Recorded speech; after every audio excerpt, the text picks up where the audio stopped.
Eyelash എക്സ്റ്റൻഷനെ കുറിച്ച് കുറച്ച് detail ആയിട്ട് നിങ്ങൾക്ക് കുറച്ച് കാര്യങ്ങൾ പറഞ്ഞു തരാൻ വേണ്ടി തന്നെ ഞാനിത് ഈ വീഡിയോ ചെയ്യുന്നത്.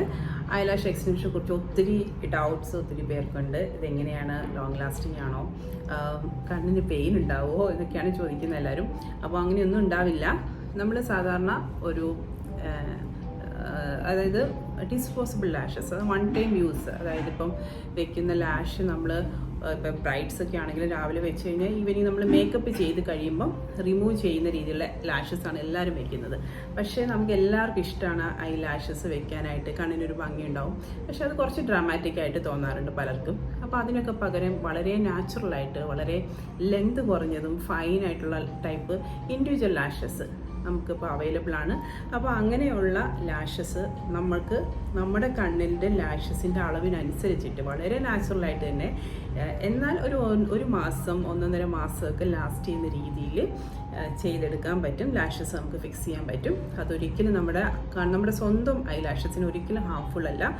അത് ഹാംഫുൾ ആകുന്ന എപ്പോഴാണെന്ന് വെച്ചാൽ ലാഷസ് ക്വാളിറ്റി കുറഞ്ഞ ടൈപ്പ് ലാഷസ്, അതിന് യൂസ് ചെയ്യുന്ന ഗ്ലൂവിൻ്റെ ക്വാളിറ്റി, ഇതൊക്കെ അനുസരിച്ചിട്ടായിരിക്കും നമ്മുടെ ലാഷസ് നമുക്ക് എന്താ പറയുക, ഒരു ബാഡ് എക്സ്പീരിയൻസ് ആവുമോ എന്നുള്ളത് അറിയുന്നത്.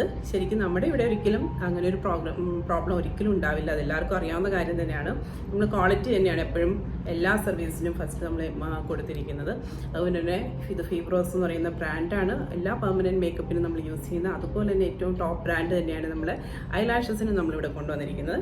അപ്പോൾ അതുകൊണ്ട് തന്നെ അതിൽ നിങ്ങൾക്ക് ഏത് രീതിയിൽ വേണമെങ്കിലും, അതായത് വളരെ നാച്ചുറലായിട്ട് തോന്നണം, ഐ ലാഷസ് വെച്ചെന്നതേ തോന്നരുത്, ഇനി അല്ലെങ്കിൽ ഡ്രാമാറ്റിക് ആയിട്ട് വയ്ക്കാം, കുറച്ച് ലെങ്ത്തിൽ വയ്ക്കാം, തിക്നെസ് കൂട്ടി വയ്ക്കാം, എങ്ങനെ വേണമെങ്കിലും നമുക്ക് ലാഷസിൻ്റെ സർവീസ് നമുക്കിവിടെ ചെയ്തെടുക്കാൻ പറ്റും.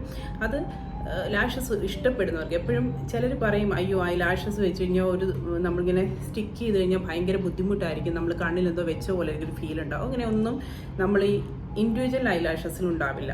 അതായത് ഇൻഡിവിജ്വൽ ഐ ലാഷസ് എന്ന് പറയുമ്പോൾ നമ്മുടെ ഓരോ ഐ ലാഷസിൻ്റെ റൂട്ടിൽ ഈ ആ ലാഷിന് ചേരുന്ന ലെങ്ത്തിലും തിക്നെസ്സിലുള്ള ഓരോ ലാഷസ് റൂട്ടിൽ തട്ടാത്ത രീതിയിൽ കുറച്ച് ഡിസ്റ്റൻസ് കീപ്പ് ചെയ്ത് തന്നെ കണ്ണിന് ബുദ്ധിമുട്ടാകാത്ത രീതിയിൽ നമ്മൾ ഫിക്സ് ചെയ്തെടുക്കുന്നതാണ് ഐലാഷ് എക്സ്റ്റൻഷൻ എന്ന് പറയുന്നത്.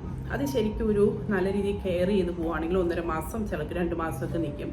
അത് പിന്നെ ചിലതൊക്കെ പൊഴിഞ്ഞു പോകുന്നതനുസരിച്ചിട്ട് റീഫിൽ ചെയ്ത് കൊണ്ടുപോകാവുന്ന കാര്യമുള്ളൂ. അപ്പോൾ ഇതാണ് ഐലാഷസ് എക്സ്റ്റൻഷൻ എന്ന് പറയുന്നത്.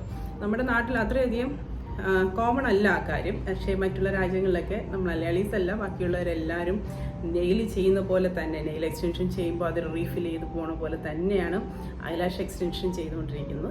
അപ്പോൾ ഇത് താല്പര്യമുള്ളവർക്ക് വിളിച്ച് അപ്പോയിൻമെൻറ്റ് എടുക്കുക. ഐലാഷ് എക്സ്റ്റൻഷൻ മെയിനായിട്ട് നമുക്ക് കേരളത്തിൽ ബ്രൈഡ്സ് ആയിരിക്കും അതിന് കൂടുതലും അവർക്കായിരിക്കും ഉപയോഗപ്പെടുന്നത്. എന്ന് വെച്ചാൽ നമ്മുടെ ആളുകൾ അത്ര ഒരു അങ്ങനെ ഒരു ലൈഫ് സ്റ്റൈലോട്ട് നമ്മൾ ഇതുവരെ വന്നിട്ടില്ല കേരളത്തിൽ. പക്ഷേ എങ്കിലും കേരളത്തിലെ ബ്രൈഡ്സിന് അത് ഉപകാരപ്പെടുന്നതായിരിക്കും. എന്ന് വെച്ചാൽ ഒരു മേക്കപ്പ് ചെയ്യുമ്പോൾ നമുക്ക് കിട്ടുന്ന ആ ഒരു ലുക്ക് കുറച്ച് കൂടെ ലാസ്റ്റ് ചെയ്ത് നമുക്ക് കൊണ്ടുപോകാൻ പറ്റും. അപ്പോൾ അങ്ങനെ വേണ്ടവർ വിളിച്ച് അപ്പോയിൻമെൻറ്റ് എടുക്കുക. ഐലാഷ് എക്സ്റ്റൻഷൻ ഏത് അളവിലും ഏത് രീതിയിലും നമുക്ക് ചെയ്തെടുക്കാം. Okay, thank you.